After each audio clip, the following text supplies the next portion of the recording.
The silent killer, when love whispers danger in your ear. Thank you all for being here today.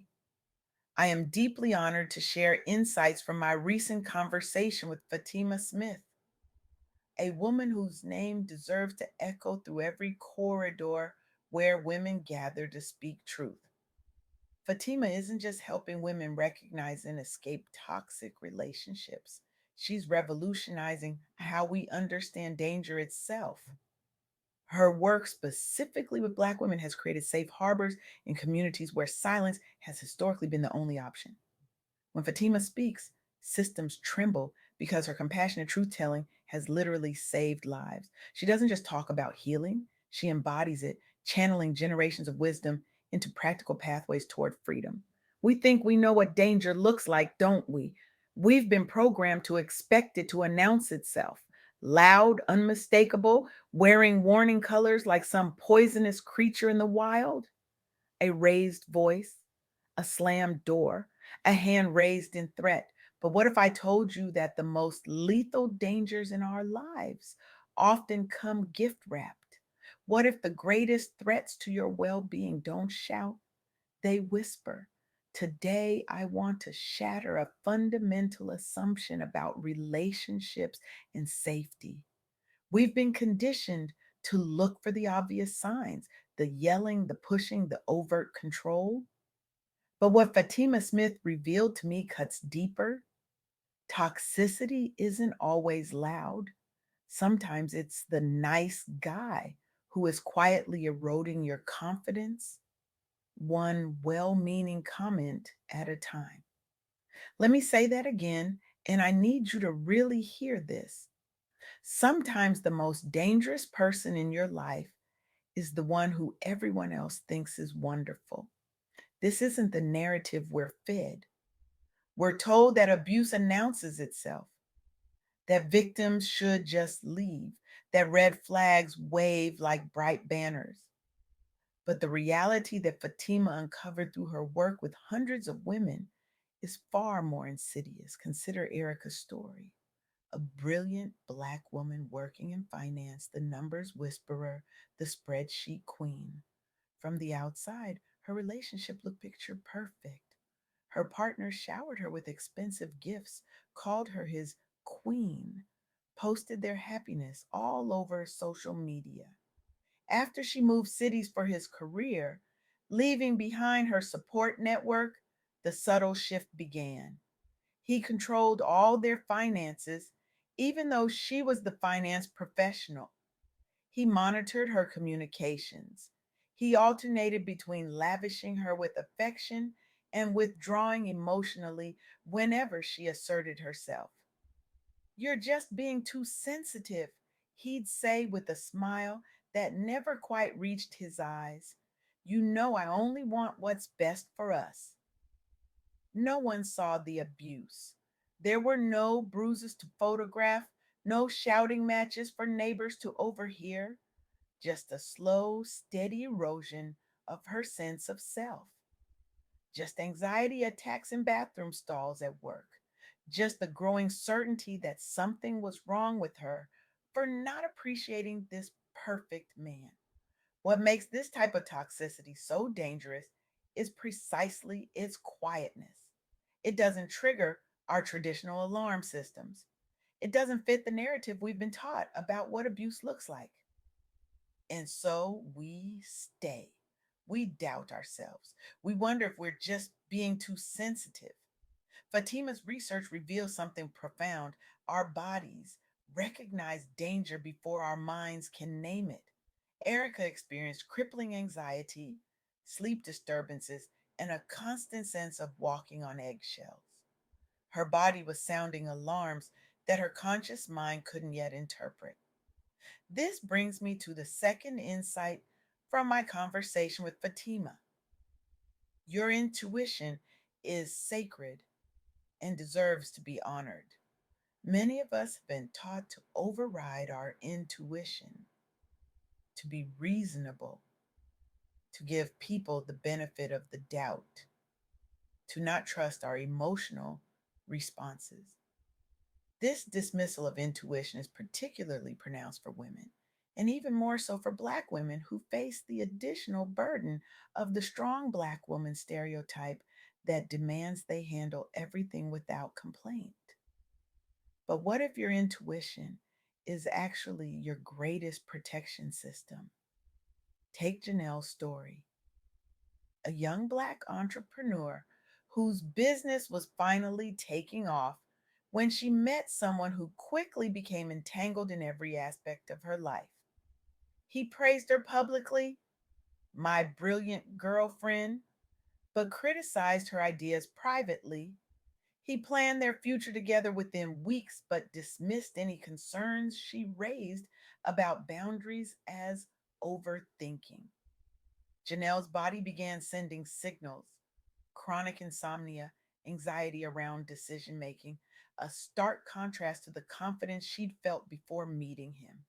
These weren't just random symptoms, they were her intuition speaking in the only language available when words fail.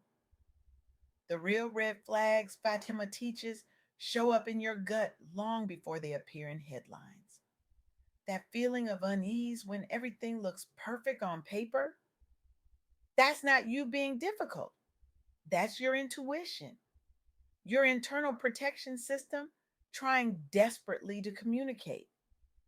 Many women stay in these relationships because they remember the version of their partner that made them feel adored, a version that keeps them hooked even as their spirit gets chipped away. They stay because leaving means admitting something painful, that the love they thought they had was actually manipulation. This brings me to perhaps the most counterintuitive insight from Fatima's work. The most dangerous time in a toxic relationship isn't when you're in it, it's when you're leaving it. When someone has invested in controlling you, your departure represents the ultimate loss of control. This is why leaving requires not just courage, but strategy. Erica didn't just walk out one day. She carefully documented her experiences, reconnected with trusted friends online, and worked with the Domestic Violence Resource Center to create a safety plan. The path to healing starts with recognizing quiet harm and reclaiming your agency. This recognition is revolutionary because it challenges everything we've been taught about what danger looks like. An Atlanta based collective led by Black women, which Fatima highlighted in our conversation, demonstrates the power of this recognition. They launched digital storytelling sessions, sharing lived experiences navigating toxic relationships. Many members struggled to name what was happening. Their partners never yelled or hit them, but left them feeling small through dismissive jokes or guilt trips if they prioritize self care. By using humor mixed with raw honesty online, these women built solidarity and gave language to feelings previously ignored. Their viral video series sparked national dialogue around invisible forms of harm facing professional Black women. Most importantly, it helped women recognize their experiences weren't isolated incidents or personal failings. They were part of a pattern that needed naming. This naming is crucial because we cannot heal what we cannot name. We cannot protect ourselves from dangers we've been conditioned not to see.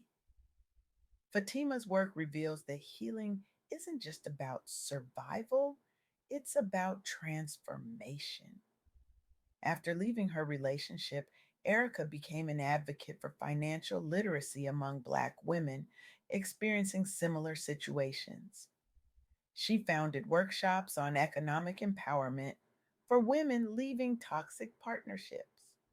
Her work has helped dozens regain independence through practical education on money management.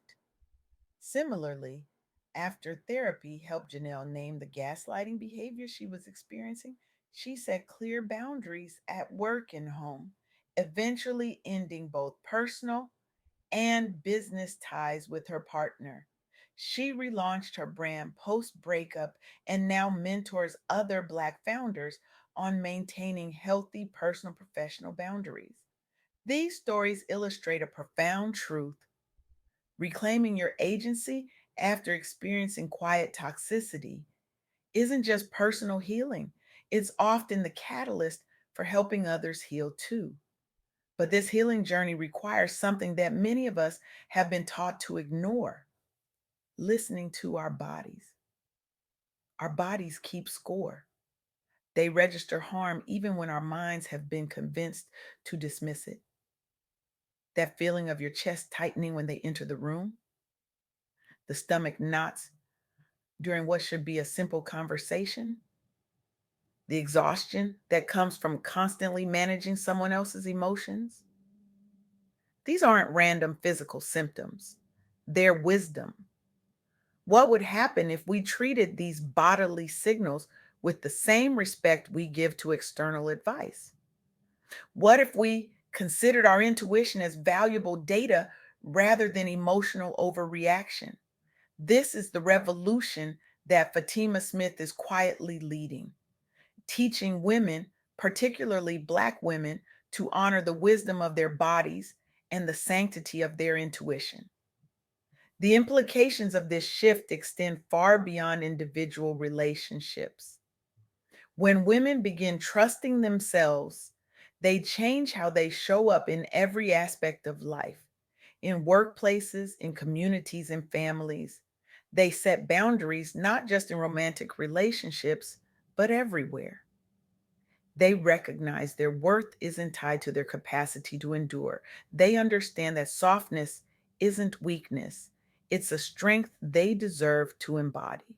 So here's my challenge to you today: become a guardian of your own intuition. Start treating those gut feelings as sacred messengers, not inconvenient emotions. When your body speaks, listen.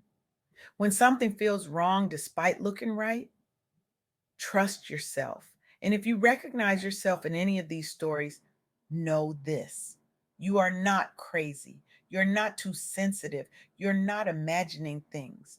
What you are experiencing is real, and you deserve relationships that feel like freedom, not like walking through a minefield. The revolution begins with this radical act: believing yourself. It continues when you help another woman believe herself too. Together, we can create communities where quiet toxicity has nowhere to hide, where whispered dangers are met with the thunderous power of women who know beyond doubt that they deserve better. Because sometimes the most revolutionary act isn't raising your voice, it's finally trusting the whisper that's been inside you all along.